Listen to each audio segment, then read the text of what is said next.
Dinshaw Irani joins us. Let's say good morning to him, understand where he's picking his spots in this market. Good morning, Dinshaw.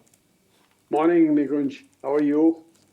All's well. My viewers say when Dinshaw is there, please ask the next multi-bagger idea. That's a reputation you have. It's a good reputation to have, by the way.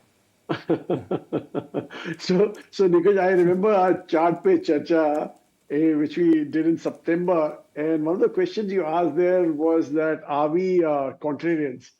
And our response was that we are probably early in our trade, and that's why we consider us contrarians. And I think in that same interview, you asked us about our view on IT, and we said we're negative. I think that's a classic example to give you that how we early in our trade and how it proves over the longer term. So having said that, the next multi-bagger ideas, we're still looking for them, right? So let's be very clear about this. But anyway, the fact is that our feel is that the market per se will look very exciting in the second half of the calendar. The first half, and we've been calling this out for a while now, that the first half will be in a tight band because we don't see the globe, the world markets pulling up much going forward. And that's why our belief is that India's inherent strength will ensure that the underperformance that it's been going through till date will further, will rather improve, and they'll reverse this trend.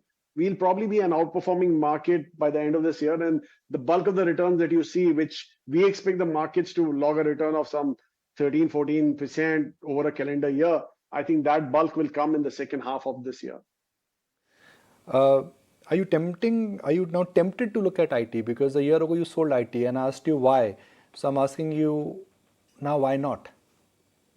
Okay, so the call here is that, and frankly, I mean, we've been saying this for a while again, that June quarter is when the real poison will come out, right? Because you saw the March quarter numbers, and everybody was very euphoric about March because, I mean, for some reason, the IT players didn't call it out in their December quarter numbers, and finally, the shock that they got at the end of March was not taken well by the markets, I suppose. But the fact is that they entered the June quarter on a downtrend. So you can expect that probably this quarter will be the worst off quarter. And even then, I mean, if you look at the valuations, I think still the street is quite high on the numbers, on the earnings bit. They haven't cut the numbers justifiably. We believe that that should come off a bit. And as a result, the valuation that you're seeing today, maybe they're at 10, 15% premium to the pre-COVID levels. But our feel is that once the numbers are cut, you'll see another 20% odd kind of valuation premium, which is going around the market, which is not justifiable, given the fact that you're talking about mid-single digits kind of growth rates, which is akin to what the pre-COVID levels were. So your valuation has to come back in line. I think the excitement was because of COVID, and that got waned off. And I think now the valuation should come back in sync. Dinshaw, the one pocket where all the excitement is the luxury end, right? Everything from homes to cars to jewelry to watches. That's where people are spending. And you have been a keen observer of the consumer spends. Any other interesting new ideas? Not really, Asha, because we've been actually searching for new ideas. And frankly, I mean, though we talked about the luxury trend that we picked up again quite early in the trade as such, and the point is that the demand per se is not looking that exciting, be it in the tier 1 towns or tier 2 towns or even the rural segment, because I think there's a pullback on demand to an extent, and we again saw this probably early, and that's why we trimmed a few positions.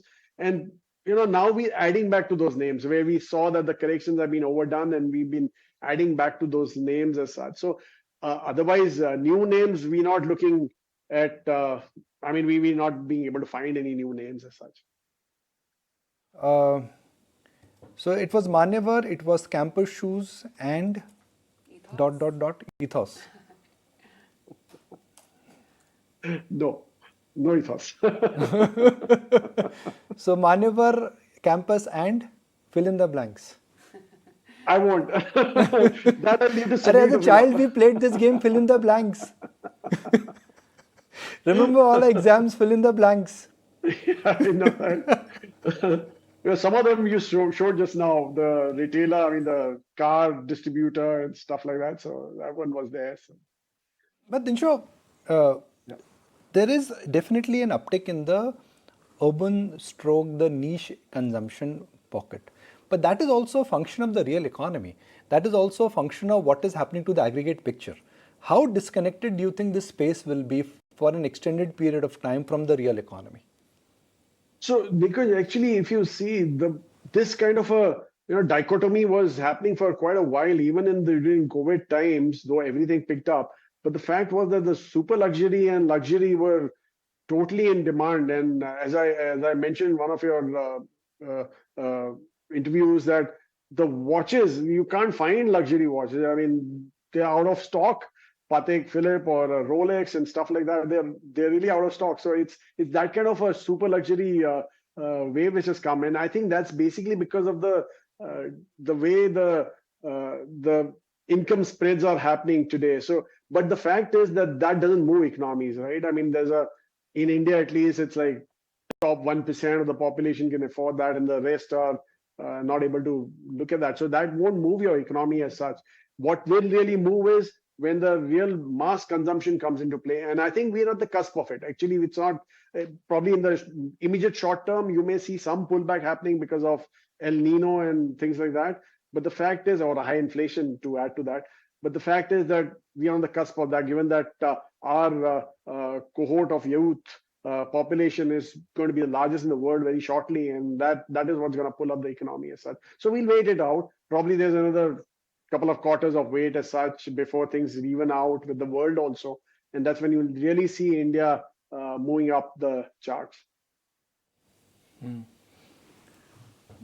So Dinshaw, which end of the market to your mind now deserves a further re-rating, both in terms of EPS and also in terms of P? Because luxury stocks or urban consumption or niche consumption, these are stories which are important, but these stocks are also expensive.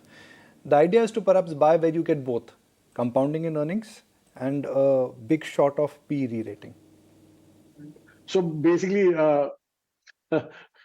Nikunj, the fact is that our favorite sector, which is banking as such, you've seen the results, you saw the numbers. In fact, we ourselves were surprised by the numbers which came out, and you saw a bit of re-rating of the earnings as such.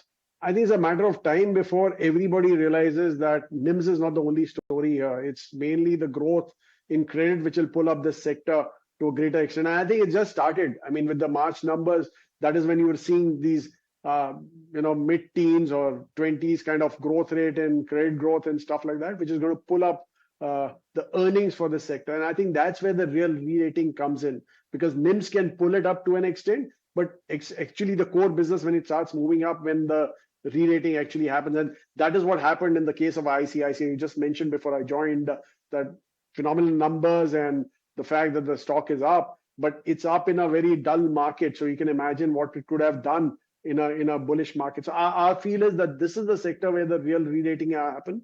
And obviously, as things pick up, our consumption sector should also kick in a big way in terms of re-rating when the demand comes in back again on the cusp.